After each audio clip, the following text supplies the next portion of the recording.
Welcome, everyone. Looks like we have a pretty nice turnout. I think we've got, what do we have? 17 people. So that's great. There'll probably be a few joining us yet this morning. So welcome to a winter webinar of the Manitoba Grazing Clubs. Today we have Jim Gerrish with us, kind of grazing guru, educator, researcher. And I think back, I was just saying to Jim that he was here back 2014, and I had to go look that up because I couldn't quite remember. I was thinking it was more like 17. So yeah, a few years have passed. It's been 8 years. So we thought we'd catch up with Jim and discuss some of the new developments in grazing, in the 8 years. What have we gained in understanding and knowledge? And Jim's going to present today what he's titled 7 Important Concepts. Before we get to that, just quick intro here. My name is Michael Thiele, and my job is to coordinate grazing club events, things like this in the winter, tours in the summer, some winter workshops as well. And all that's funded by Ducks Unlimited, and Ducks have been great supporters of the Grazing Club initiative now for over 20 years, understanding the links between our stewardship of the land and the health of our ecosystems for people and wildlife. I've set up a Grazing Club YouTube channel. It's just search for Manitoba Grazing Clubs and you'll find it. And we have quite a few good videos there. Like, for example, last year I did a series of webinars with Fred Provenza, which I thought were quite good. And Fred, of course, always has insightful things to say. So it's all there. Check it out. And this video will be recorded. This webinar will be recorded, and I'll upload it. And when I do, I'll send out an email to let everyone know it's available for you to rewatch. So please post your questions in the chat as the presentation goes on. We'll maybe pause and take some questions. So if you have a thought, just make sure you get it in there, and we'll kind of take questions. And then at the end, we'll also have some time for discussion and more questions. So welcome, Jim, and glad to have you back and hear what you have to say. Okay, thank you, Michael. I'll switch over and share my screen now. Yep. And we will go from there.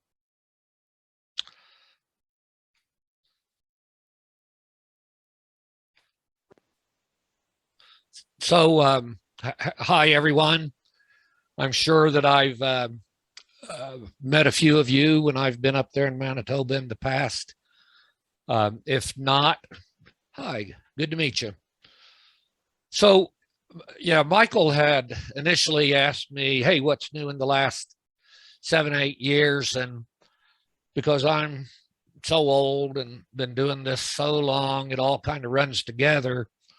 When something new came along, and I had done a similar presentation for another group, and being basically lazy, I said, hey, I could do one on what I've learned over the last 40 years. It is that there are going to be 7 key things in here, and I don't know that we will necessarily take a Q&A following each one. It just depends on what is shown up in the chat and if someone comes up with a question. So like I said, there's going to be 7 concepts here. We're going to talk about each of them a little bit. Some of them you'll look at and say, oh, that's old stuff. I've known that for years. For some of you, hopefully there will be some new ideas here.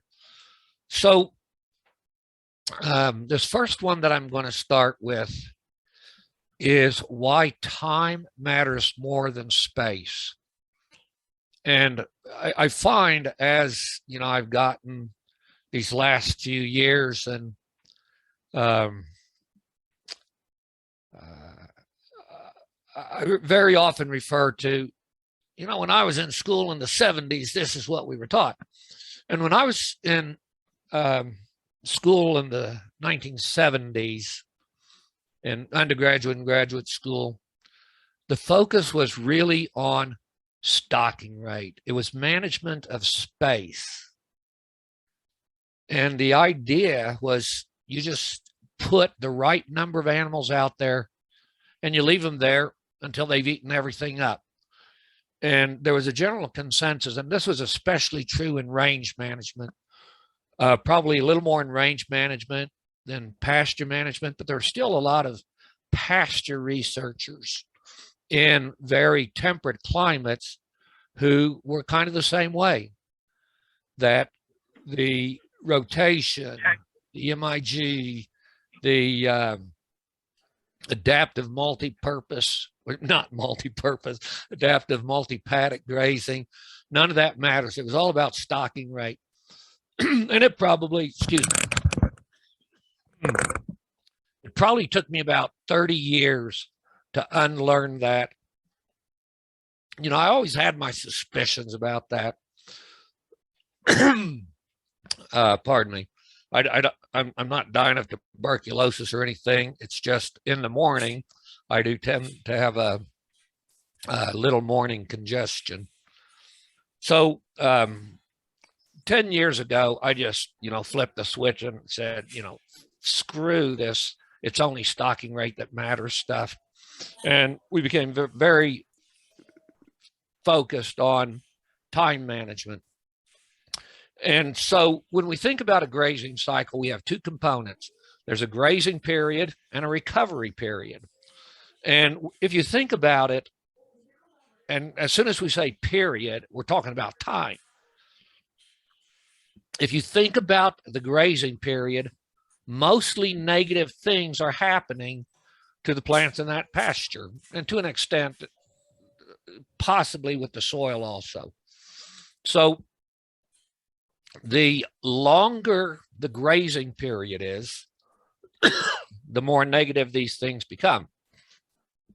So herbivores, cattle, sheep, bison, deer, goats, rabbits, they like to eat leaves. Why do they like to eat leaves? Because it's the most energy-rich part of the plant. Most protein is there. It tastes good. So as soon as they start biting leaves off the plant, photosynthesis is going to be diminished, because leaves is where photosynthesis takes place. If we reduce photosynthesis and reduce energy creation in the plant, the root system has to start contracting because there's not enough available energy to support the whole dynamic there. Now, one of the things that we have really learned in the last, now it's stretching out to 15 years, but this idea of direct energy flow to microbes in the soil, I think we'll see a slide later on that says, the current thought on photosynthetic energy is that within 24 to 48 hours, at least 50% of the photosynthetic energy is actually flowed through the plant and is feeding the rhizosphere, the microbial populations in the soil that are symbionts with the plant. And so when we reduce photosynthesis from the top part of the plant, we are directly impacting the functionality of the soil. Now, the one positive thing that happens during the grazing period is we do get nutrient flow returning to the soil. When we think about soluble elements like nitrogen, sulfur, things that flow through the urine, those are potent fertilizers, and they're almost immediately available to the plants when that, soon after that urine hits the ground. Immobile nutrients, phosphorus, calcium, a lot of your metallic microelements, they're contained in the feces, and so it's a slower release process. But overwhelmingly, negative things are happening to the plant during the grazing period. So logically, the shorter the duration of the grazing period, the fewer days of the growing season that we are negatively affecting the plant, and the sooner the pasture can begin recovery. And I will emphasize that basically I never use the term rest anymore. It is recovery. During the recovery period, mostly positive things are happening. Now, to have recovery occur, we have to have this time period that the pastures are not exposed to grazing animals, and it has to be during the growing season. To say, well, I graze pastures all summer and rest them all winter, that is not recovery. If the plant doesn't get a break during the growing season, recovery does not occur.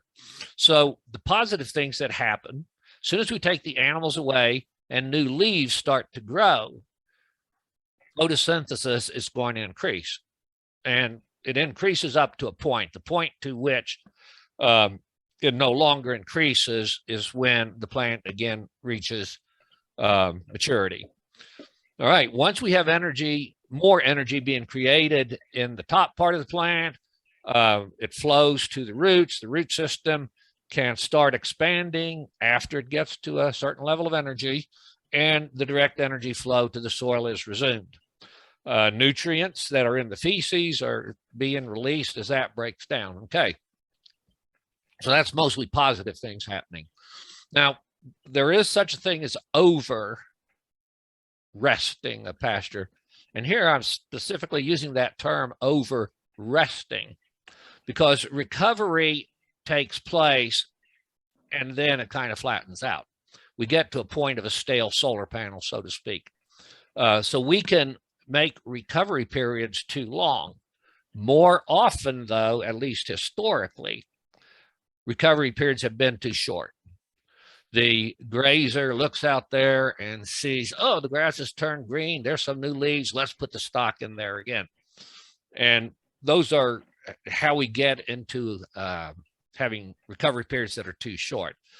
With the focus on soil health, not grazing too soon, the pendulum has swung for some grazers, in my view, to excessive recovery time. We want to optimize recovery time, and that is not a fixed number of days throughout the year. You know, one of the first kind of mantras of rotational grazing that I ever learned 40 plus years ago is fast growth, fast rotation, slow growth, slow rotation. And that is very applicable and true. We need to have flexibility in our management so that we can adjust the duration of the rest period based on what the seasonal growth pattern is. Okay, so overstocking, overgrazing. Some people think, well, that's the same thing. These are two very different terms. Overstocking is having more animals than the resource will bear. It is a chronic ranch-wide problem. You know, if you got 3 cows waiting for a blade of grass to come up from behind that rock over there, that is overstocking. The only way that you solve that problem is by, well, I shouldn't say only way, there's 2 ways. You either reduce the number of animals on the ranch or you bring in additional feed from somewhere else. The latter, bringing in additional feed from somewhere else, in a lot of your country and my country these days, it is not a cost-effective strategy because of the cost of that supplemental feed is too high. So we're left with destocking as our primary tool for reducing overstocking. Overgrazing is allowing animals to bite a plant that's in a negative carbohydrate balance. What does that mean? It means that active photosynthesis cannot support new growth and restore carbohydrates. It happens one plant at a time. It is not the same as overstocking. Now, overgrazing can occur on a pasture that is understocked. As a matter of fact, understocked properties is where we most often see overgrazing taking place. Sometimes we call it patch grazing. Sometimes we call it selective grazing. But the fastest way to, I shouldn't say that. You can destroy the plant diversity, the species diversity in a pasture just as quickly by being understocked as you can by being overstocked. In an understocked situation where we allow overgrazing of the primary or most desirable grazing plants take place, we will lose those plants and the pasture will become dominated by less desirable plants. Very common problem. And why is it such a common problem? Because most of your neighbors are all operating with grazing periods that are much too long. It is the length of the grazing period, the opportunity of the animal to take repeated bites on those most desirable plants that does in fact reduce their presence in the pasture.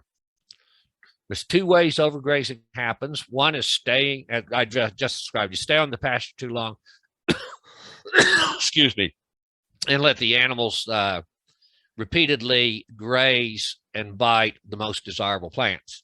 The other one is returning to a pasture before it's optimally recovered. And both of these take place on millions and millions and millions of acres, both north and south of the border. These are both time functions, and it brings us back to the beginning of this first concept, that time is more important than space. You cannot cure overgrazing simply by reducing stocking rate. You cure overgrazing by reducing the time of exposure of those plants to the grazing animals. Okay. Now, I don't have the, Michael, do we have any questions at this point? No, not yet. So okay. I'll keep monitoring and let you know when we have something. Okay, very good. Thank you. Thanks. The second important concept is healthy soil is the foundation of ranching.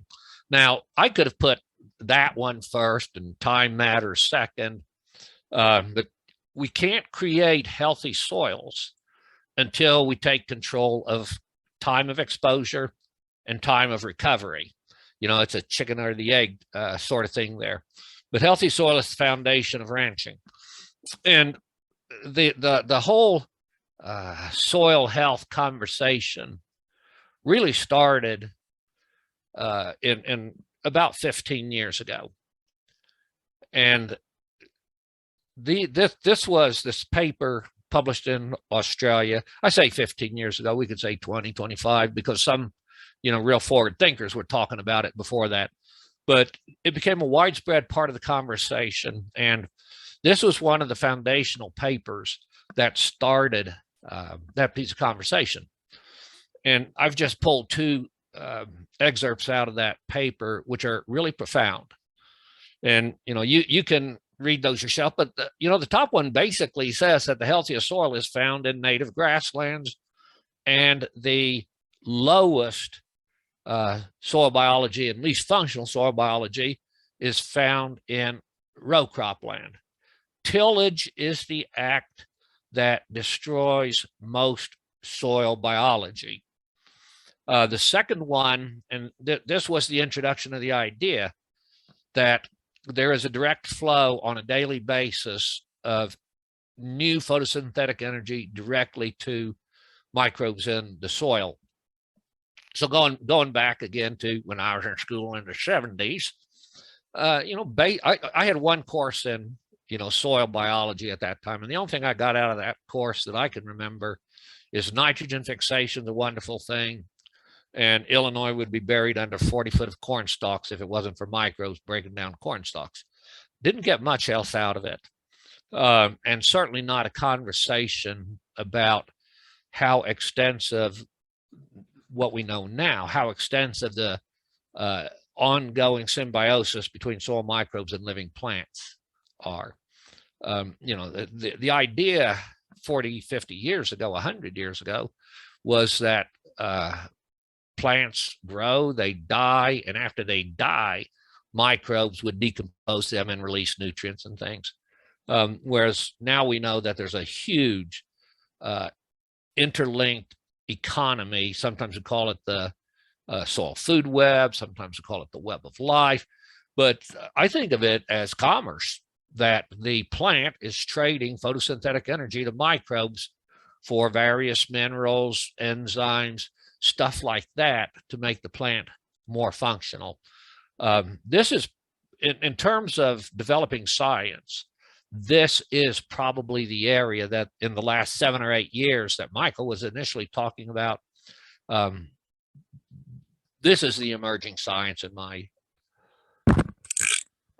in my view. So, Hey, Jim, maybe we can pause. I have a couple good questions here. okay.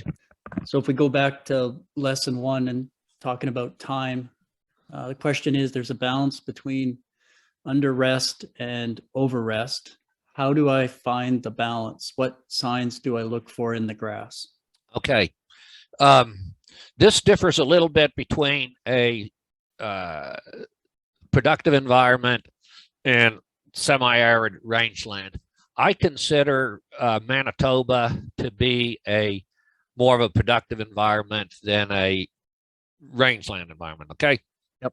And right. you're almost entirely cool season, grass dominant. I think there's a little bit of native prairie with warm seasons in the very southern part of Manitoba, but basically you're a cool season environment.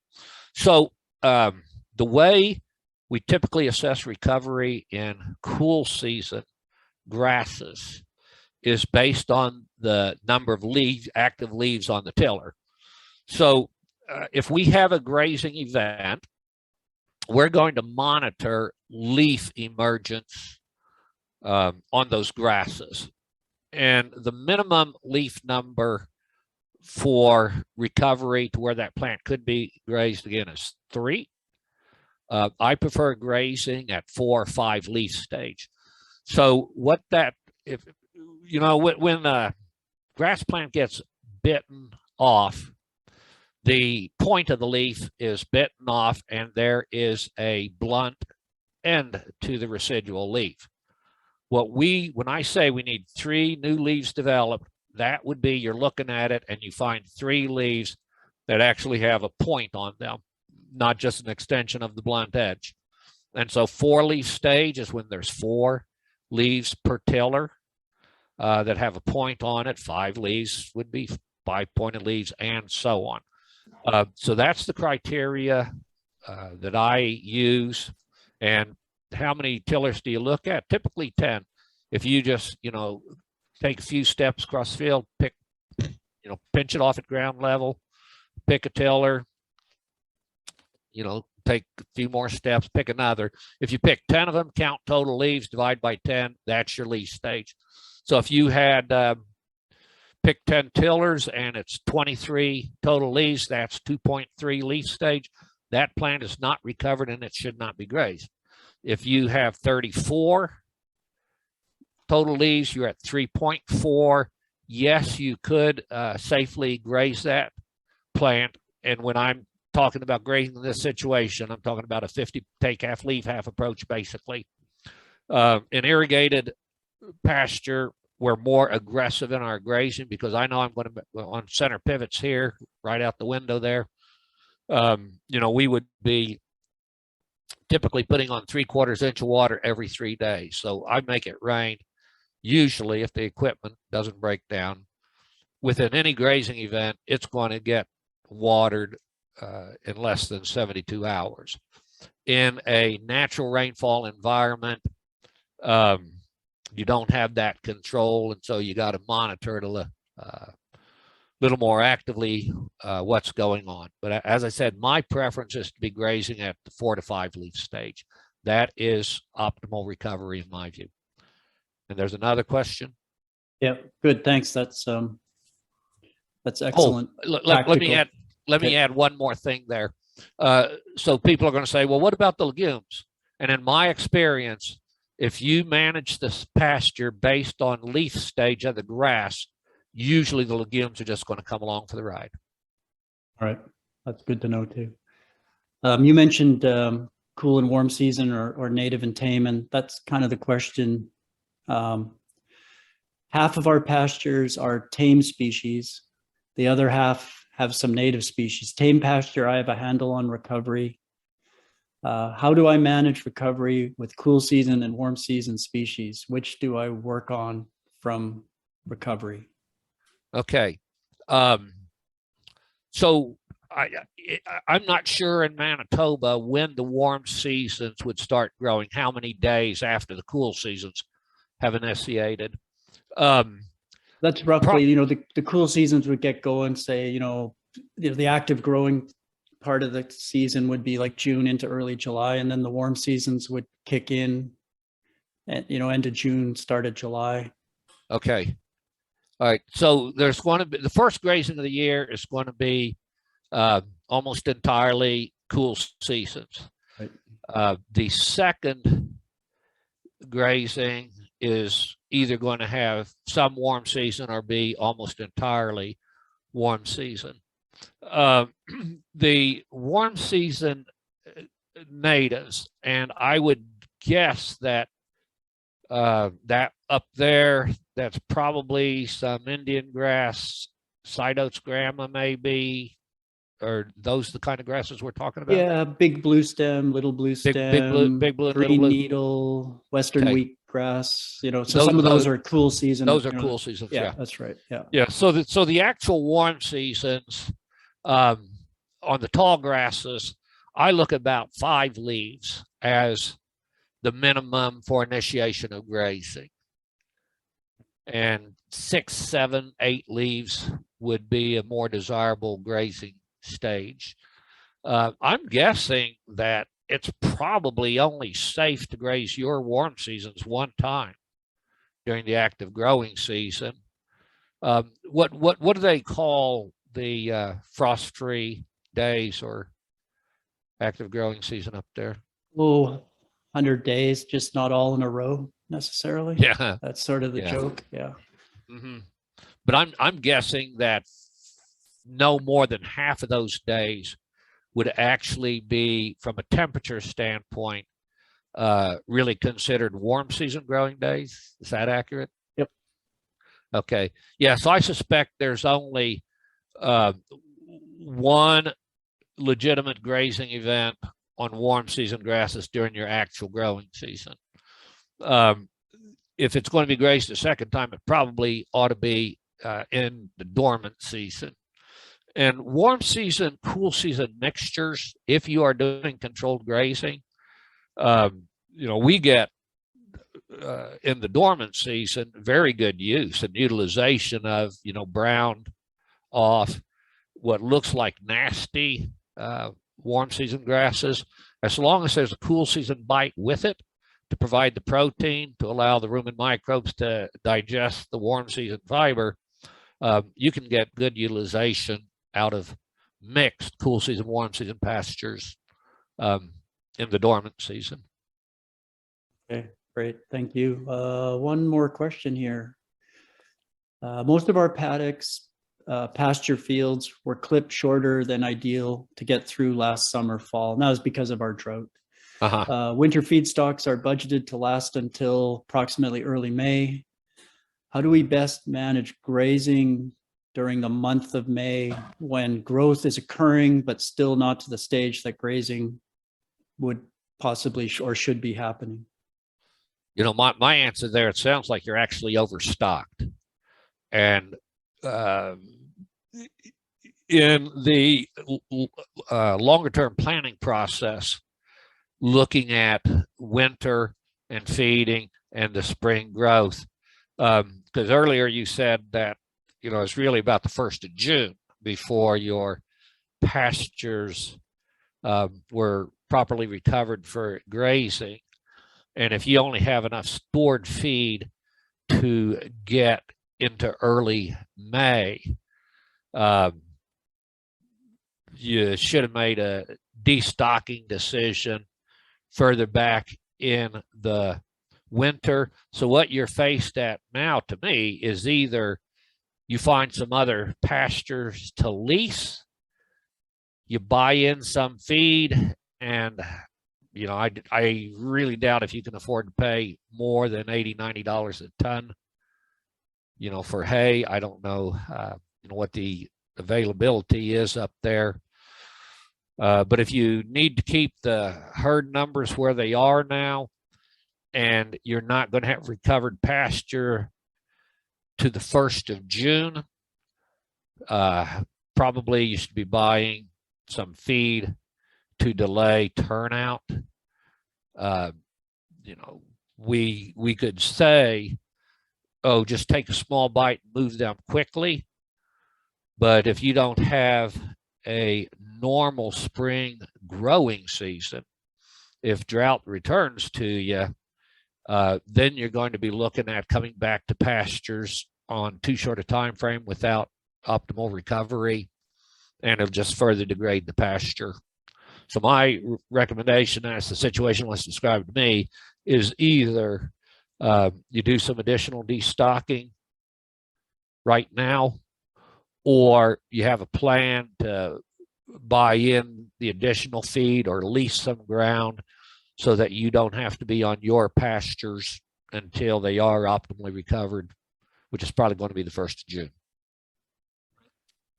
Yeah, I've been talking to a few producers and going through this same scenario, and we've been sort of thinking this through a little bit, and really going over 2 scenarios. Like what happens if it's dry again? What are you going to do? Because you probably didn't maybe pull the trigger last year the way you should have, maybe, and now you're in a bit of a spot. But what are you going to do if we do get maybe normal precipitation? You're just going to carry on and think, well, we're good to go. Either way, you maybe need to kind of think this through and try to come to a better number of livestock for the resource that you have. Yeah, I think that's the situation. Yep. Okay, I think we're caught up, so we can continue. Okay, so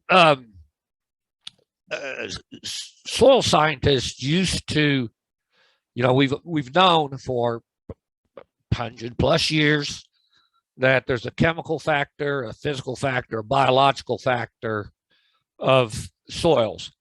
Now, for a long time, most of the 20th century, they didn't talk about soil health, but they did talk about soil quality. And soil quality was expressed as the appropriate balance between chemical, physical, biological. And the example that was often used was like a 3-legged milking stool. And the 3 legs had to be an equal length for you to be able to sit on that stool. And the legs were chemical, physical, biological aspects of the soil. The more modern view of soil science that is rapidly emerging is that the biological health of the soil is the foundation of the soil. If you have, so let's think about, let me go back here. So chemical is obviously fertilizer. In the mainstream industry, it's fertilizer. And so we have built a huge dependency on fertilizer for a lot of our crops and pastures. The physical aspect is aeration of the soil, hydrology of the soil. And we do things like install tile drainage to get rid of all this excess water in the spring. And then we put a irrigation system on top to put water back into the soil. So we end up spending a huge amount of money on chemical factors, the fertilizer, on physical factors, trying to modify the function of the soil to fit our paradigm of crop production. And, oh, by the way, how much money do we spend on biological aspects of the soil in the 20th century? Almost nothing. So the emerging science and thought is, if we have healthy, functional biology in the soil, that will create proper aeration, proper water cycle function, And we also now know that most mineral cycles taking place in the soil are moderated or facilitated by soil microorganisms. So if we have properly functioning biology, the need for external fertilizers greatly drops. I often cite the example when we were in Missouri on our farm there in 22 years, there were only three occasions that we ever bought and applied nitrogen fertilizer. They were for very specific, targeted reasons. And it wasn't the entire, all the pastures on the farm. It's just specific pastures that we were trying to accomplish an objective. We relied on strong legume component in the pasture, high stock density grazing, building organic matter. That's what our nitrogen inputs were. And at the time we left with, virtually no nitrogen fertilizer use, our stocking rate, our carrying capacity was more than twice the county average. And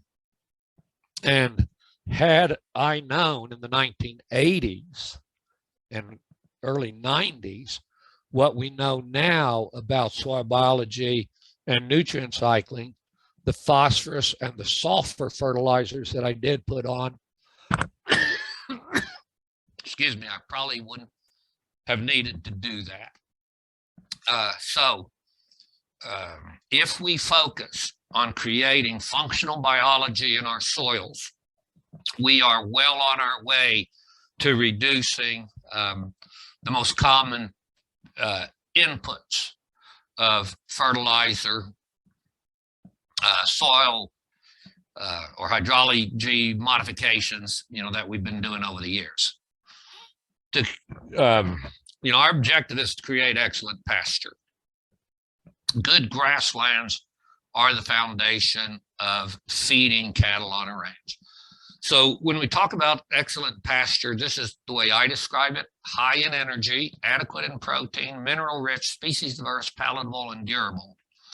To go just in a little bit more detail, when we look at the limitation on animal performance during the growing season, the limitation is almost always energy. Rarely is it protein. We got to be in some pretty mature, warm season grasses to have a protein deficiency in our pasture. Mineral rich. The way and species diverse, mineral rich tie in fairly close together. I already talked about mineral cycles being moderated by soil biology. So the more functional our biology is, the more mineral rich it's going to be. But another aspect of that is all these different plant species that are in the pastures have slightly different mineral profiles. And the more species diversity, the more mineral richness we have in the pasture, the less likely it's going to be that we need to supplement, additional minerals to the livestock. All of these things hinge back on functional biology. Palatable, they got to want to eat it. And durable, if I don't know if anybody is seeding down perennial pasture this year, and I'm not exactly sure how it is north of the border, but I assume it's the same down here. We have a terrible seed shortage because of the droughts last year in forage seed production areas, and the price is quite high. Reseeding the pasture these days is not a cheap undertaking. And so we want species that are adapted to our environment, that respond to our grazing management, so that, for years and years and years, I've said, seeding down a perennial pasture is something you should do once in your lifetime. And if you seed adapted species, manage it effectively, it should be there for your lifetime. This idea of reseeding a pasture every 4, 5, 7 years, it's not necessary, and it gets terribly expensive to do that. So to create this kind of pasture, we need to manage it with that objective in mind. So our management objectives are to maximize photosynthesis. Very, very rarely do I ever use the word maximize. I generally talk about optimization. There is no downside that I can see to maximizing photosynthesis. We want to optimize energy flow to the soil to take care of that microbes, to create the biodiversity, both above ground and below ground. We want to create living organic matter. There are two components when we say organic matter in the soil. It used to mean one thing. Now we know that it's some very different components. There is humus, which is basically dead organic matter, but very important functionally. And there's what we call SMB, soil microbial biomass. That's the living organic part of the soil. And we want to create more of that living organic component. If we do these four things I first listed, that's going to improve the water cycle and the nutrient cycles. The management strategies that we use to accomplish this: number one, short grazing period. We're back to time being more important than space. Leave appropriate residual. Allow adequate recovery. Again, time management, not spatial management. We want to broaden biodiversity, and sometimes that does mean that we're going to interseed some component that is missing out of our pasture, and we're trying to strengthen soil health, which what I've listed above and to the left side there, all of those strengthen soil health, but also taking pharmaceuticals out of our operation is an important component. I want to talk about a key principle here, physics versus biology. Physics is extremely predictable, very repeatable. For every action, there's an opposite and equal reaction, one of the fundamental laws of physics. We can do, little demonstrations in physics, and they always turn out the same. Biology is different. You cannot apply laws of physics directly into biology. This is the fundamental law of biology. For every action, there's a multidimensional effect and a multidirectional reaction.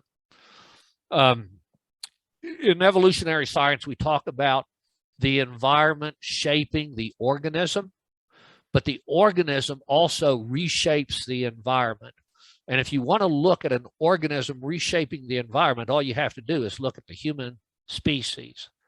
We have been modifying the environment for, we can definitely say for 10,000 years, because that was the beginning of rudimentary agriculture.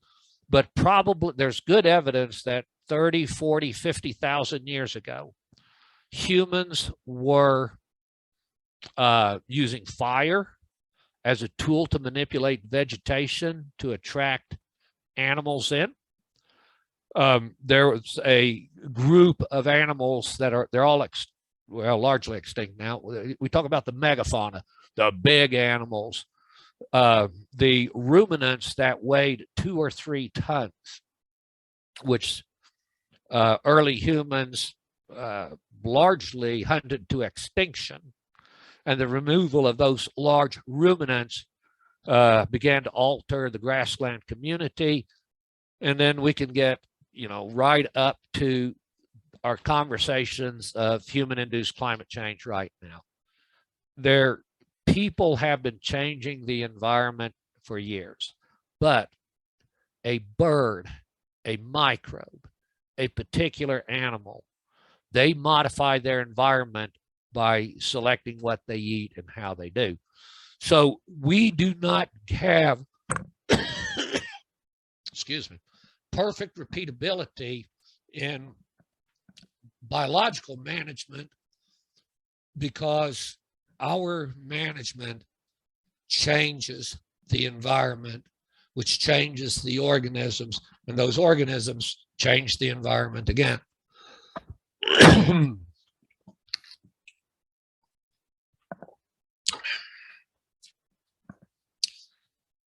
So I don't know when I lost interest in using the various sides. It's been a long time. On our farm in Missouri, I never sprayed any herbicides for weed control. Yes, there was a time that we used insecticide on the cattle, but I was done with that by 1995. We quit deworming our adult cattle about that same time. And we did deworm heifers that we returned that we retained before we sent them out to pasture in the spring. We quit doing that also. And as we've become increasingly aware that the soil is a living, breathing organism, it becomes more and more difficult to rationalize the use of these pharmaceuticals. The illustration that I like to use to make that point is herbicide rhymes with suicide, insecticide rhymes with homicide, fungicide rhymes with genocide, parasiticide rhymes with regicide. Side means death. And the non-target organisms that die in response to these pharmaceuticals being used on our land is tremendous.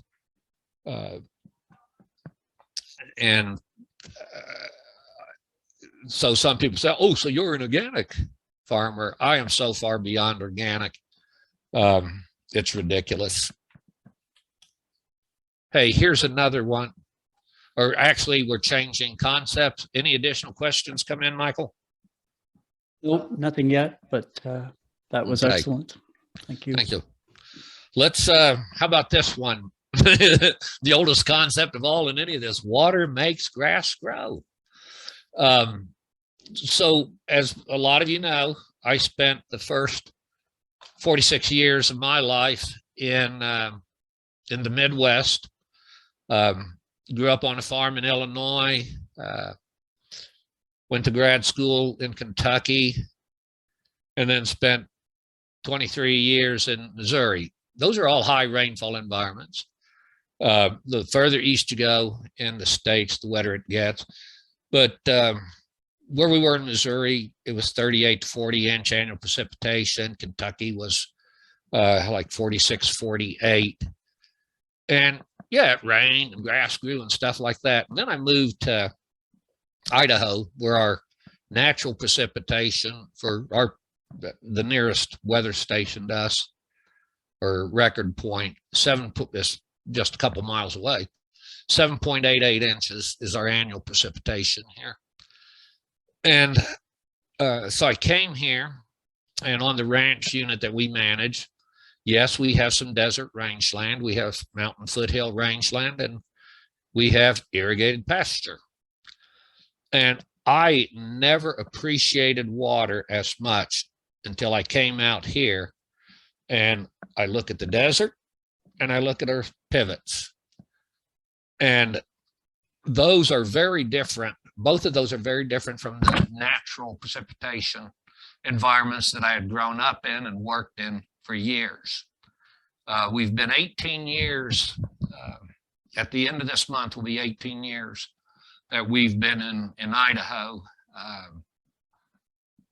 And I'm actually confident that I could go back to Missouri and increase our stocking rate by probably somewhere 30 to 50%. Now, remember, I already said when we left there, we were operating at twice the carrying capacity of the county average. And I think I could go 50% better, not because I stayed in that environment and just worked harder and harder, but because I went to two very different environments and really learned about what water can do and how on the desert. See, my view of grazing management on rangeland is the number one objective is improving the water cycle. In productive pasture like Manitoba, Missouri, or irrigated pasture, our main objective is How'd I got it here? maximizing photosynthetic capacity. Okay, what do we have? Sorry, no, that was just someone coming in and they weren't muted. So I took care of it.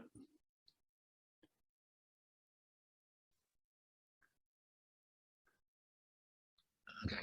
All right. So evapotranspiration is, what the term we use to describe the combined use of water by the plant, metabolically by the plant, and what evaporates from directly from the soil surface. And what we know is the more cover you can keep on the ground and the more active growth there is, the more water is used for transpiration. And the way I describe it, transpiration creates cow seed until it gets too warm. Evaporation does not. Evaporation, direct evaporation from the soil surface is not from the soil surface. It's not good for your pasture plants, and it's also not good for the biology underneath. If we have active growth taking place and transpiration, that's good for your feed budget.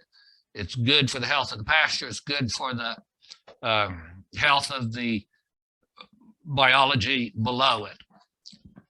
When we dry out, we switch from using most water for transpiration to most water is being evaporated away, and there's not a beneficial outcome from that in your pasture.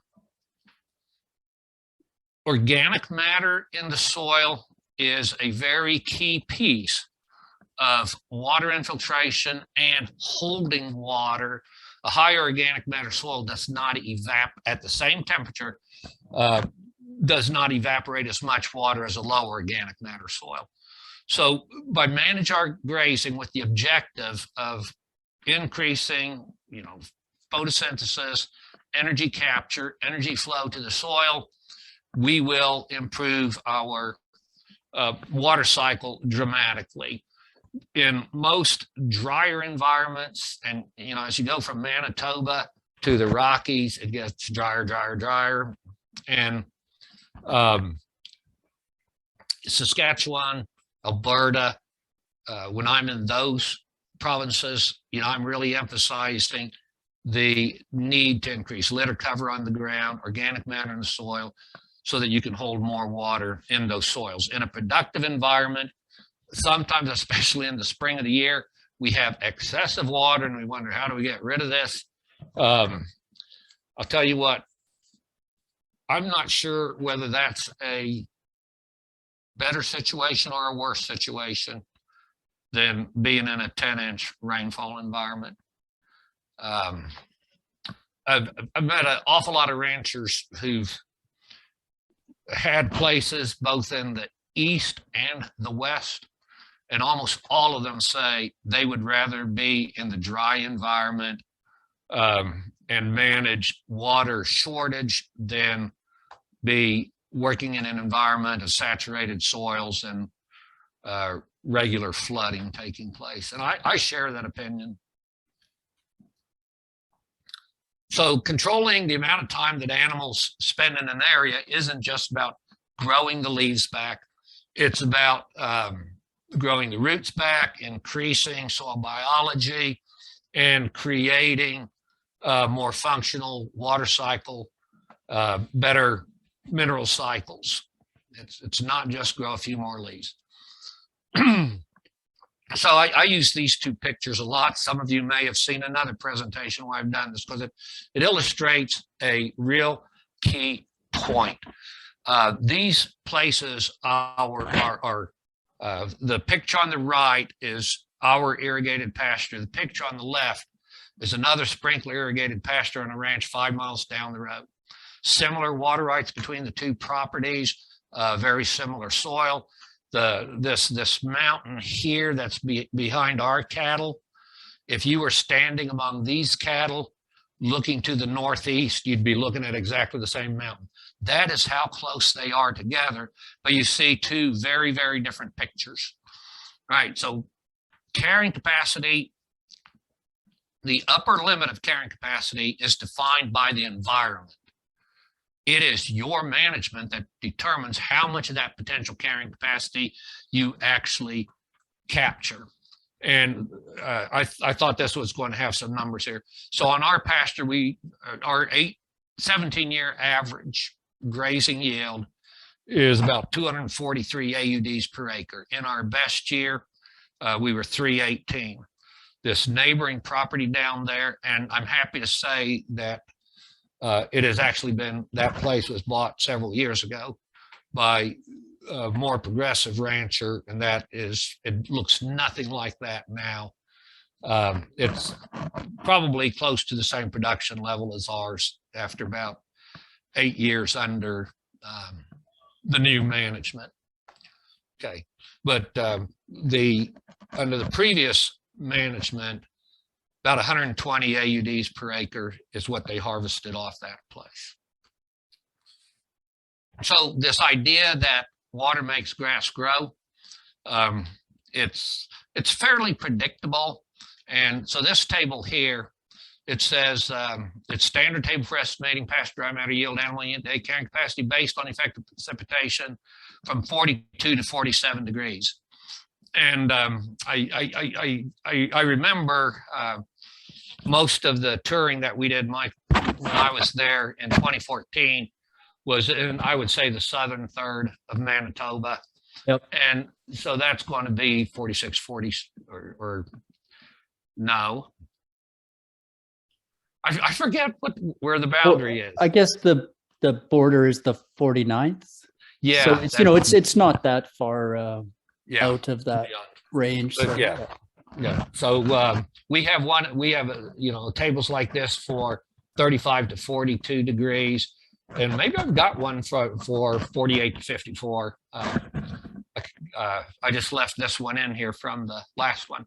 But the point I want to make here is, so if we look at the amount of precipitation being received, there is an expectation of how many pounds of dry matter we can produce per inch of water.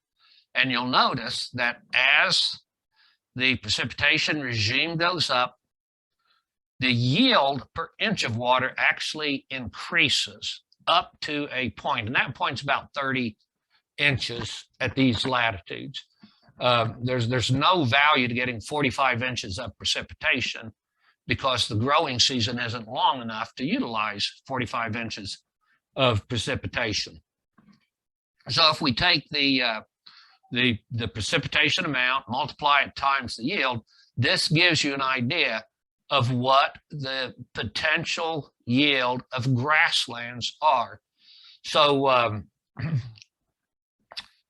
you're in the 20 to 25 inch precipitation zone there. Yeah, maybe a little lower, 18 to 20. 18 to 20. Well, I know it's going long term. Yeah, so it's it's in the ballpark. Yep. It's going to vary as you move east to west across the province. Sure. So using a table like this gives you an idea of what the yield potential might be. And at 49 to 51, 52 degrees, it might actually be higher than this because of the longer day lengths. An inch of water in the north, and that's why we have different tables. An inch of water in the north is worth way more than an inch of water in the south. Part of it is, as you go north, you have the longer growing season day lengths. The temperatures are cooler, so typically there is less evaporation, so we have more water retained for transpiration. And so an inch of water is worth more in the north.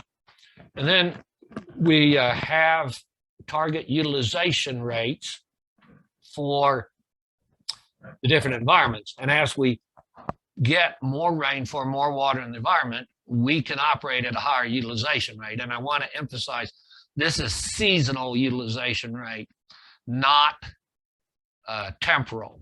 Temporal utilization rate is of the forage that's out there today. How much are we going to use today?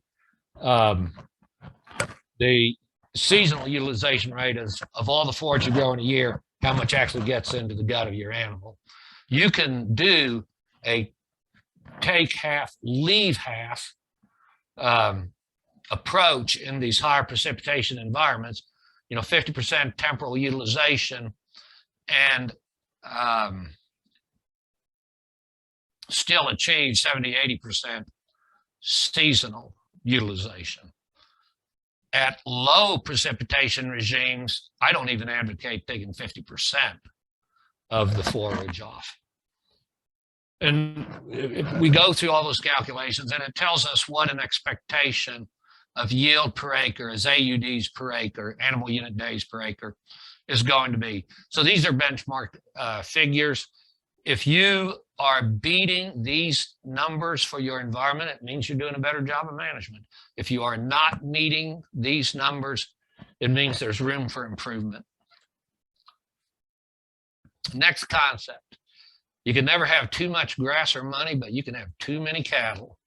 I learned, from Bud Williams, this is one of his foundational principles, that you have 3 inventories that you're managing on the ranch: livestock, available feed, and capital. Livestock is the only one of this you can have too much of. You can't have too much grass, and you can't have too much money. Here's that picture there: 120 to 150 AUDs per acre. We're 240 to 300 there. That ranch on the left is overstocked, and they're going broke. We're appropriately stocked. They're only carrying half the cattle that we can do, and it's the same environment. It's all in the management. So when we think about the forage inventory, if you have extra grass on the place, you always have opportunities. You have opportunities to add some stock, but you also have the opportunity to accelerate development of soil health. Wasting grass isn't a sin. Wasting grass is a tool to improve the landscape. The ranch that is chronically overstocked has very few opportunities and always has challenges. So this is why understanding what your resource is and balancing the animal demand to the forage supply is so critical. If you have excess capital, you have flexibility. Buy more livestock, lease more land, buy and feed, go to Vegas. This picture here, I look at this and say, man, I'm glad my daughter didn't marry one of those dudes. Next one here, and this is hard for a lot of ranchers to take, especially ones in the seed stock industry or those who just love their cows. And which, by the way, I've never met a cow-calf operator who didn't have superior livestock, above average livestock. Every cow-calf producer believes they have above average livestock. But you know what? It really doesn't matter that much, because ranching is a land-based business. Livestock are just a harvesting device. I think you're going to be familiar with these terms. Stocking rate, the number of animals, animal live weight assigned to a grazing unit on a seasonal basis. It is how many we put out there. Why does it matter?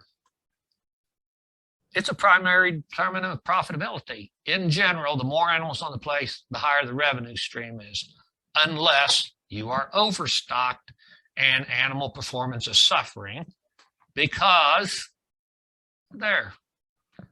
it's also a primary determinant of animal performance. These are general guidelines. As stocking rate increases, individual animal performance will decline. Production per acre increases, but only up to a point. That relationship between individual animal performance and production per acre, typically we express that on something described as a Mott curve. Why a Mott curve? Because Gerald Mott, a U.S. pasture researcher, kind of in the 1950s, 60s, early 70s period, he's the one that drew this out.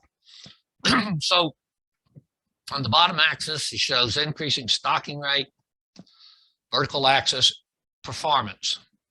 If we look at gain per head, at very low stocking rates, the animal can selectively graze, only pick the best feed out there, and they will do very well But we get to a point where they begin competing for feed, they can't be as selective, and individual performance starts to decline.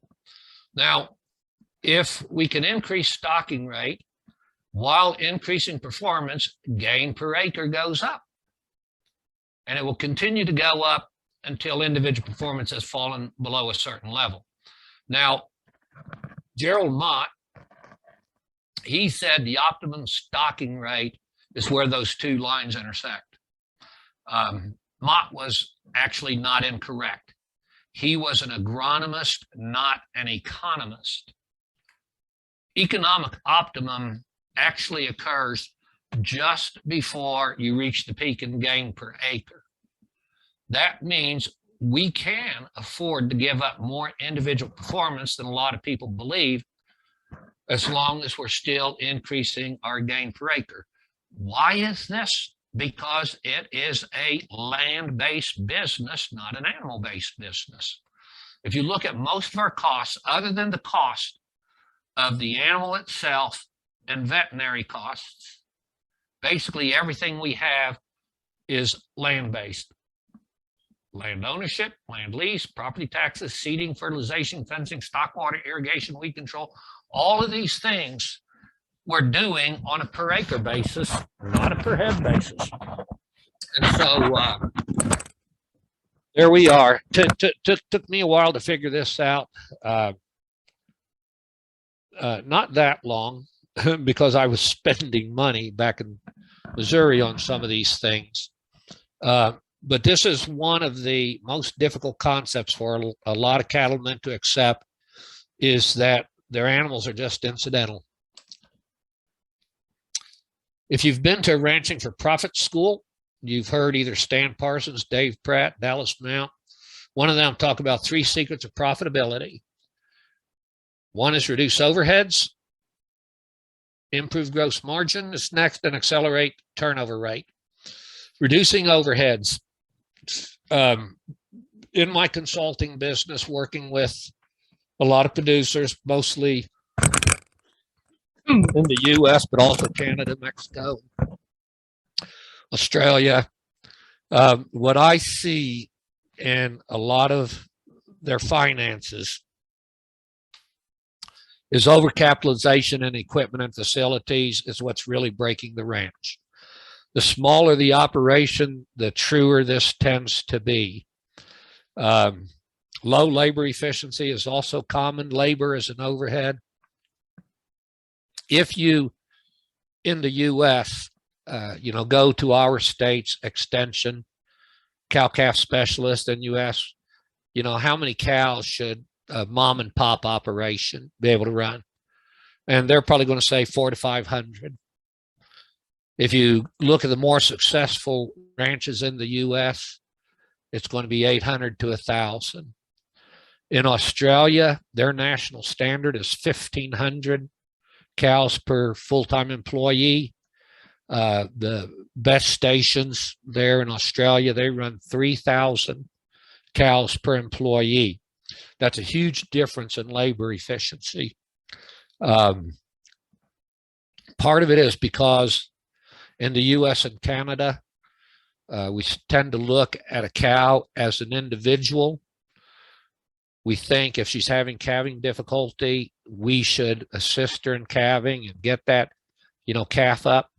The Australians' view is that's the cow's job. The Australian idea of assisting a cow having a difficult birth is shoot her in the head. Improved gross margin. Key thing here is work with nature, not against nature. This idea of calving in sync with nature, or calving in sync with your forage supply, is huge. In Australia, where a lot of Australia, they don't really have winter. They have a dry season. They have a, dormancy for the dry season, but they don't have winter to contend with. It's still important for them to calve in sync with that short window of green grass. But in this, in North America, the idea of calving in the dead of winter and feeding hay, that is probably the #1 profit killer in the cow-calf industry. This idea of assisting a cow having a difficult birth. And when we do actual workshops and have exercises to do, one thing I always have people do is write the position description of a cow. And it'll include things like, rustle your own grub, find the best bite of feed you can, deliver a live calf. In surveys done in the U.S., asking cow-calf producers what their biggest labor uses are. Typically, it's making hay, feeding hay, nurse mating cows in the calving season. If the cow's position description is rustle her own grub, find the best bite of feed you can, deliver a calf, wean a healthy calf, those are jobs cows are supposed to be doing, not you. Accelerate turnover rate. This is why a lot of cattlemen get out of the livestock business, get out of the cow business and become a stocker, grazer. A cow, you got one big paycheck a year, and maybe a small one when you sell some open cows or cull cows. Stockers, especially if you work on a short horizon, a 75, 90-day stocker program, depending on where you are, there in Manitoba, you could probably turn 2 sets of cattle a year. You go to a place like Texas and they might turn 5 sets of cattle a year. So I say, don't get married to your cows, and recognize if you're in the stocker business, the cow business too, every day you don't sell, you've bought that particular animal. Bud Williams used to emphasize that point also. For those of you not familiar with gross margin, it's one of the most important financial analyses that we do. And what it is, it's the value of product minus the operating cost to produce it. So if you're selling, calves, cull cows, and the value per cow unit a year is $1,000, and your operating cost is $700, your gross margin is $300. As a general business rule, in any manufacturing business, and we are a manufacturing business, we're manufacturing calves to sell, you strive to have a 50% gross margin. Now, I haven't mentioned overheads here. Another way of expressing gross margin is return to overheads. So this ranch here has $300 to pay all their overhead costs. So for them to increase profitability, their key is cost reduction, not increasing production. I mean, if you have 200 cows that you're not making money on, increasing to 300 cows is probably not a good strategy. There's different ways we can express gross margin. So if we have a 1,000-acre ranch, we have $100,000 gross margin, we can say we have $100,000 gross margin, but it doesn't tell us very much. If we're running 200 cows on that ranch, that would give us a gross margin of $500 a head. And again, remember, this is returned overheads. On a per acre basis, it's $100 an acre. Now, those are all legitimate expressions, but this is the way I actually prefer to do it. And that's gross margin per animal unit day harvested. And why would I want to do that? Because I could have cows harvesting that AUD. I could have replacement heifers doing it. Could have bought stockers. I could have sheep. I could have replacement heifers. I have a lot of choices. And so if we look at our gross margin based on the animal unit days harvested, we can make a direct comparison between the profit potential of cow-calf, custom stocker, owned stockers, sheep, all of these things. So that's the level I take it down to. And it can be a real eye-opener when you do it this way. Per head, per acre, per AUD. I often ask people, what's the easiest thing to change about a ranch? Hard to change the soil type. can be challenging to change the plant community there, expensive to change the water resource. The easiest thing to change on a ranch is the type of livestock that are there. And again, as I mentioned earlier, every day you don't sell an animal, you've bought that animal. And some of those it depends on the operation. Some enterprises are much more lucrative than others. Some of them are horrible money pits. But until you break it down and look at the relationship of the return of that particular type of animal to your land and grazing resource, it's a tough question to answer. Yeah, I already said that. Okay. AUD is a measure of what was harvested independent of a particular class. Okay. Here's another concept. The closer you are to the end consumer, usually the greater the profit potential. If we look at direct market grass-fed beef, if we look at beef going into the feedlot, if we look at the seed stock industry, cow-calf is the beginning of this process, and it's the furthest away from the end product. And that's one of the reasons why the gross margin is typically low. Unless you really market your calves to some premium avenue, cow-calf is going to be a low margin business. If you take it out to a finished product, and in this case, I'm using the pasture finished beef example, it's a premium product. We have changed a commodity product into a premium product. And in cattle enterprises in the U.S., as a gross margin per AUD harvested, pasture finishing is the best return on the money. If you go all the way to processing, packaging, and marketing directly to a consumer, there's opportunity to increase the gross margin per animal unit carried even higher level. Focus on what you can control. And this is as true in your personal life as it is in your ranching business. And I had to realize this in my personal life, before it really sunk in, that in the ranching business, you really have limited opportunities of what you can control. We look at, the current crisis in Europe, the war in Ukraine, and there's all this talk about what's it going to do to gas prices, to food prices, to this, that, the other thing. You and me down here on the ranch, we have absolutely no control of any of those things. The 4 primary things that we can control are carbon dioxide. I've got carbon dioxide here, but we're really talking about the carbon in the soil in this case. It's capturing solar energy, the water cycle, and the soil minerals.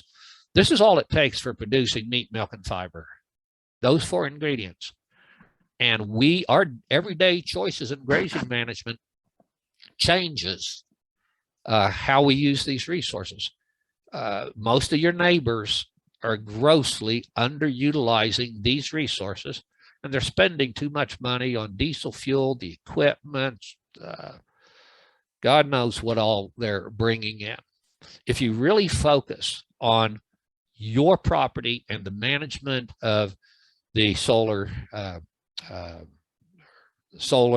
energy, water cycle, mineral cycle, flow of carbon to the soil, you can be profitable. And that's what I just said. Tell a slide behind. So you do need the right animal to be the factory. But again, I want to emphasize the easiest thing to change on a ranch is the animal that is on it. You can't change the soil under it. Challenging to change that plant community, but those animals, they can be switched.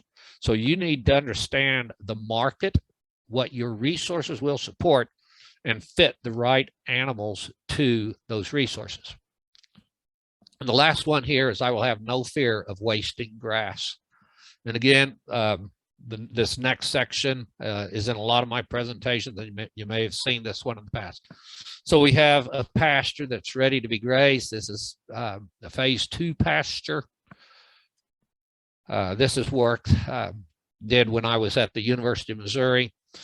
And irrigated pasture in Idaho, tame pasture in Missouri are so remarkably similar. I use this illustration everywhere. This is the species that were, in the pastures where we did this project. I think all of those grow in Manitoba. We used to not think of tall fescue being up there, but over the last 20, 30 years with improved varieties and plant breeding, I think there's fescue grown up there also. So this is just kind of real typical grass legume pasture. And so what we did was we looked at grazing to different residual heights, and then what was the daily growth rate. And this is based on the time it took to grow 1 ton of feed back. And you can see if we leave the pasture anywhere from about 4 to 8 inches, we have a very similar response. It's when we graze to less than 4 inches that the growth rate really slowed down. Now, I want to put this in terms of how long it took to grow a ton of feed. So leaving it at 4 inches or better, it's going to, and that's a 50 pound per acre per day growth rate. It's going to take us 40 days or a little less to grow a ton of feed. This is what a phase 2 residual looks like, 4 to 5 inch. You see there's a lot of green leaf left in there. We don't see down to the soil level very much. So most of our water here, where we're minimizing evaporation, so most of our water is being used for plant recovery. This is good for the plants, good for the soil, good for the livestock. Now, most cattle producers suffer from the fear of wasting grass. They look at where these cattle are standing and say, man, there's a lot of feed out there. I'll just leave them there another day rather than move them on here. If we leave them there another day, this is what we get. Now, we got a 1 to 3 inch residual. Most of the green leaf is gone, so we don't have good solar panels to get photosynthesis cranked up again. We have more sunlight directly hitting the soil, so we're evaporating more water, which leaves less for transpiration. This is bad for the plants, bad for the soil, bad for the livestock. That is what the fear of wasting grass will do. Okay? What that translates to is now it's 64 days to grow a ton of feed. And I know you folks don't have a 200-day growing season, but you can do the math on a 100-day growing season. That would be 2.5 tons of feed. This would be about 1.6 tons of feed per acre. The willingness to leave grass behind, to leave more residual, has that much difference on the productivity of the pasture, that has that much difference on the potential carrying capacity of the pasture. Just like changing from winter calving to green grass calving is a huge change in the profit potential of a ranch, the willingness to waste a couple inches of grass on every grazing cycle is a huge production benefit to the ranch. Okay, there's a series of slides we're going to go through here. I'm going to read the top line. I want you to read the white line on the bottom, okay? Animals delight most, and think about these in the context of what we've been talking about. Animals delight most to feed on fresh plants. Cattle supplied with this kind of feed would be quickly fatted. If a farmer divided his land into 15 to 20 equal divisions, stopped his beasts from roaming indiscriminately, put the whole number of his beasts into one of these divisions, have the number of beasts so great as to consume the best part of the grass in one day, and give them a new pasture every morning to repeat the same repast, and have so many plots as days required to advance the grass to the proper length after being eaten fair down, So the first paddock would be ready to receive them after going over all the others. So they might be carried round in a constant rotation. MIG is not a new idea. James Anderson in Scotland wrote that in 1777. None of that was new in the last 7 or 8 years, was it? We have known for 150 years the basic principles of grazing management, and most of us have failed to implement them, no matter how much sense they made, no matter how long we've known it. For those of you who are part of this club and have joined us today, I applaud you for being different. I'm going to stop the share, and we'll go over here and Q&A it. Yep, we have a bunch of questions here. Let's start with, we have been leaving half of the forage growing on some paddocks. So that's, sort of take half, leave half grazing. We are seeing snowberry increasing in some areas. Should we graze more, like say up to 70% and put some pressure on the snowberry? Okay. That's a real good question, and I would have to ask the individual, what is the duration of your grazing period? If it's a daily move at 50% and they're getting snowberry increase, then I would say, yeah, push it a little harder, 60, 65%. If their grazing period is longer than 5 days a week, maybe even 2 or 3 weeks, they will never solve the snowberry problem by pushing utilization, because the animals are going to eat more. They're going to eat more grass and still not get to the snowberry. It takes high stock density, short period of time to get cattle to eat those woody species, other than right in the spring of the year when they're just budding. Cattle will eat them a little better, but once the leaf has emerged, it's got to be a short, high impact grazing period. Right. Okay, good. As a general rule, can you comment on the economics of a cow-calf versus stocker operation?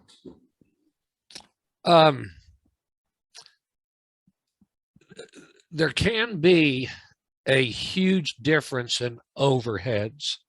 Okay, that's the first thing you have to think about. If you are going to switch from being in the cow-calf business to the stockers, think in terms of all the equipment that could be eliminated if you weren't making hay or silage or baleage to feed cows in the wintertime. Think about the labor demand for, if you're doing a 4 or 5 month stocker program, you have the opportunity to be doing something in the winter. So I want that to be clear up front. There are very different overhead requirements between a cow-calf operation and a stocker operation.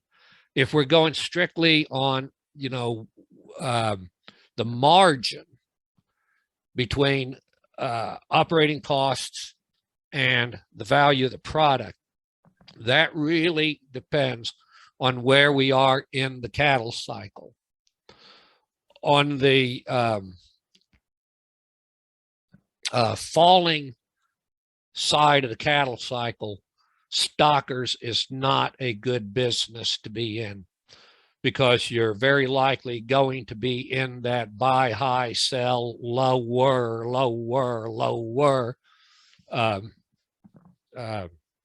market. On the rising side of the cattle cycle, stockers can be very, very good for you. Keeping heifers or buying heifers and breeding heifers on the rising side of the cattle cycle can be a very good business.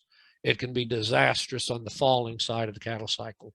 If you have structured your cow-calf business to be a lower cost, low overhead business, on the falling side of the cattle cycle, that kind of a cow-calf business can be much more profitable than stockers. On the rising side of the cattle cycle, those two may be comparable. One may favor the other. Having flexibility, and so I started this example with the all or none. If you want to do both, you know, being stocker heavy on the rising side of the cattle cycle is a good place to be. On the falling side of the cattle cycle, having more cows. So you might range between like a 70-30, 60-40 ratio of those enterprises, depending on where we are in the markets. Okay. That's good advice. Okay, totally different topic here, switching gears. Is club moss considered litter or is it soil capping? Okay, by and large, I would consider club moss to be soil capping, high stock density, high impact grazing. To break club moss, in my view, is a positive, not a negative. Right, we use the hoof action to break that soil capping. Yes. Yep. In a low stock density situation, less than 3,000 pounds livestock per acre, how do you estimate how much of the grass has been grazed, like sort of percentage? Okay, you know, that's challenging. Because at that kind of stock density, you're going to tend towards more patch grazing, spot grazing. So you're going to have some plants that are used appropriately, some plants that haven't been touched. To me, you know, what we are striving for by increasing stock density is a bite off of everything.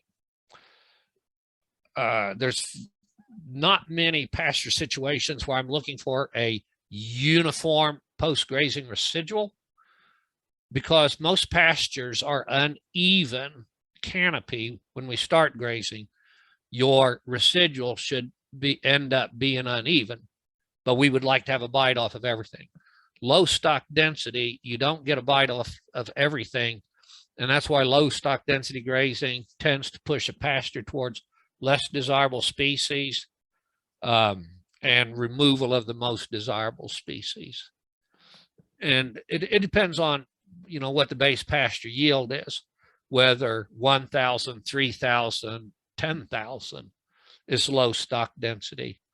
But in a productive pasture environment, you're going to accomplish very little with rotations at that lowest stock density.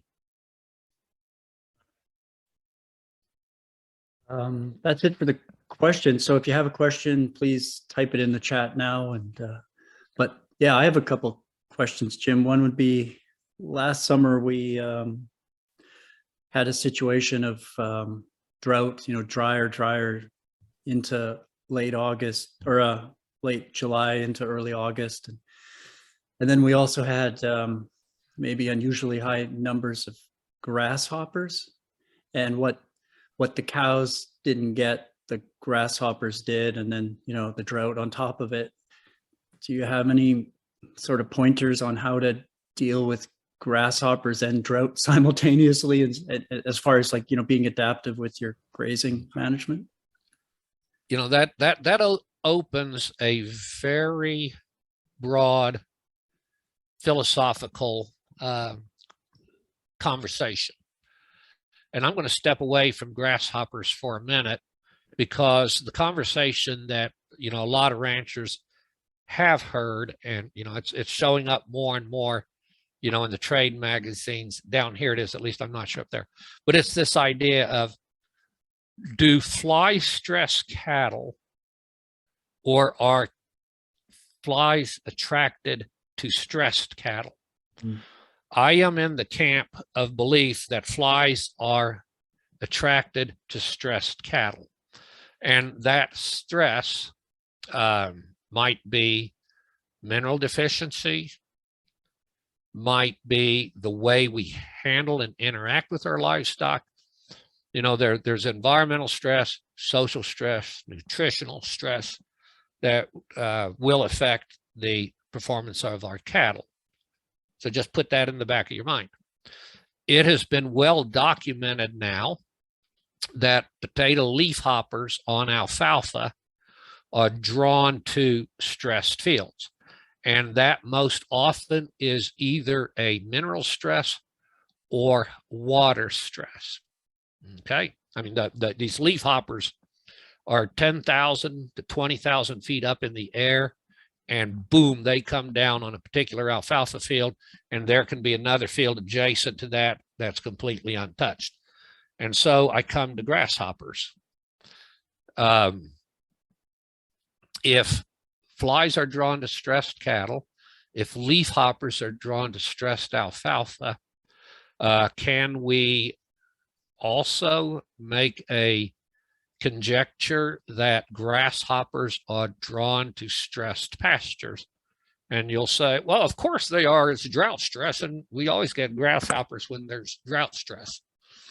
So does the question become, how can we make our pastures more drought resistant, rather than how do I deal with these grasshoppers? Oh, maybe you deal with the grasshoppers by making the pasture more drought resistant.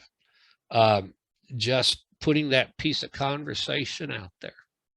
Yep. Because once the grasshoppers are there, you've got just about nothing that you can do. Turkeys, wild turkeys, you know, it is fun to watch turkeys hunt grasshoppers, and they can eat a ton of them. Yeah. And I don't know what other birds really thrive on grasshoppers because of those swallows that you see flying over green pastures. I do know that, you know, they prey pretty heavily on immature grasshoppers when they're in the, you know, half-inch length. Swallows eat a lot of them. But yeah, I see that question.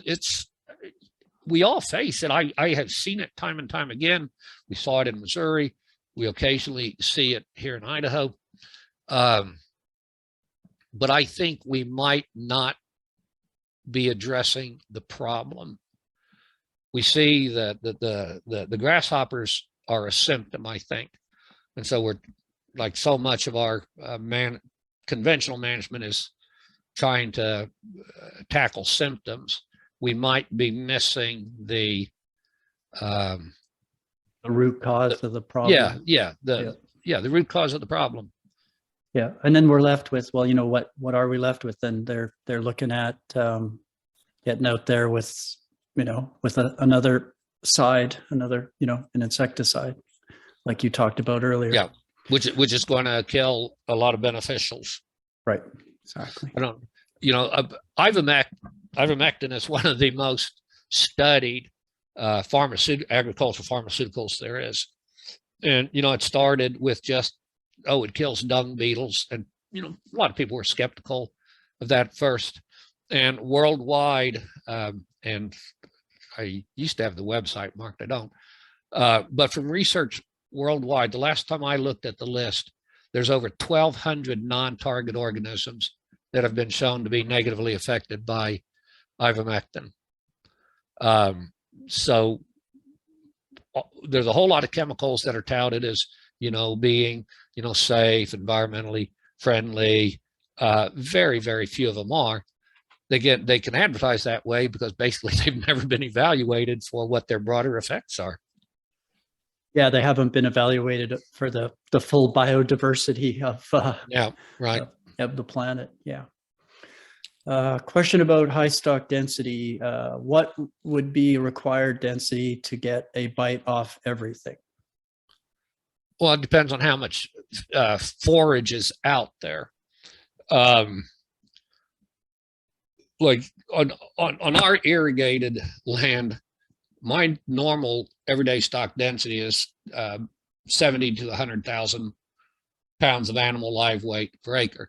Now, one of the reasons I like working in AUDs per acre is because if you take your stock density divided by 1,000, that's AUDs per acre.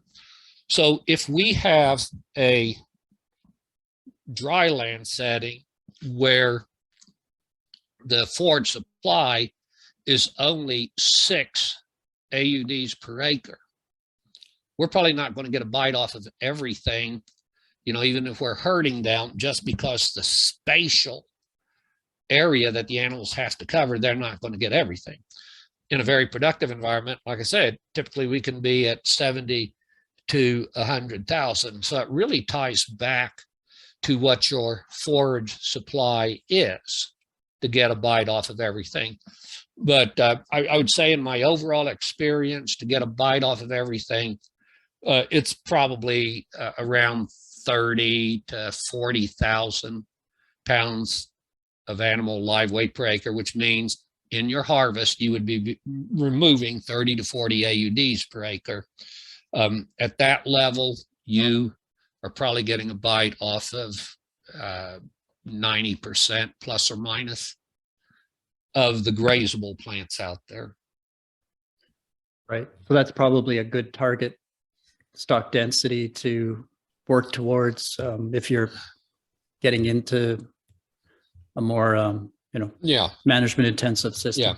Okay. And at the University Research Station and our own farm in Missouri, back in the second half of the 80s and early part of the 90s, that's the stock densities that we were operating at, and really thought we were changing the world. And I've kept increasing it over the years as things got more productive. But 30 to 40,000 is a formidable tool that you can wield. Good. If you leave 4 inches of growth when leaving a paddock, would you still have everything clipped off, or could that end up being a selective graze? Well, okay, so we might be talking about a 4-inch average. Remember, when we start, we have this irregular canopy. If you've got bluegrass, in your pastures, you're going to have spots that are grazed down to 1 inch. If you have an old style, very erect, rigid leaf, tall fescue, you're going to have some of that at probably 6 or 7 inches. Your orchard grass, meadow brome, timothies, they might all be running around 4 inches, 3 to 5 in that range. There's some species that are very soft and palatable that are going to get a deeper bite on. Coarser ones are going to have a lesser bite on, but we would like to see a bite on everything. And if you're not currently getting a bite on everything and doing a daily rotation, experiment with moving twice a day or thrice a day, if it's logistically feasible for you to do that. And, with a properly designed flexible grazing cell and the easy tools of, polywire stepping posts we have these days, if you're around the place, it doesn't take long to move a piece of fence. Good. Do you have a comment on the genetic resistance of cattle to flies and lice? Is resistance to lice the same genetic factor as flies? Okay. All right. I almost have to ask, hey, is this person a Faro Cattle Company bull buyer on the forum? Because this is a recent conversation that we've had. And I do not know whether lice resistance and fly resistance are the same genetically, but I doubt it. And the reason for that is, I might be wrong. Fly resistance is based on hair coat secretion or hair follicle secretion. And I guess that could tie into lice resistance as well, but a lot of so those of you who aren't familiar with PCC, Faro Cattle Company, these are they're located in Colorado, and it is really probably the lowest input seed stock operation in the U.S. I'll say significant seed stock operation in the U.S. And for 20 plus years, they've been selecting for fly resistance in cattle. And the recent conversation that we've had in that discussion forum is some of the producers who have bought PCC 5-star fly resistant bulls who say, yeah, our fly problem has largely gone away since we've started using this genetics. They still have lice on the cattle in the winter. And so that is my basis of saying, I don't think it's the same resistance factor, but I don't know for sure. But fly resistance is actually pretty highly heritable, and you can make a huge difference. Okay. Just comments about grasshoppers. We have seen gulls go after grasshoppers on our place, but not on the farm next door. I think it is the health of the forage that makes the gulls stop for lunch on our amp grazed pasture. Yeah, it would not surprise me. It's this whole thing about stress.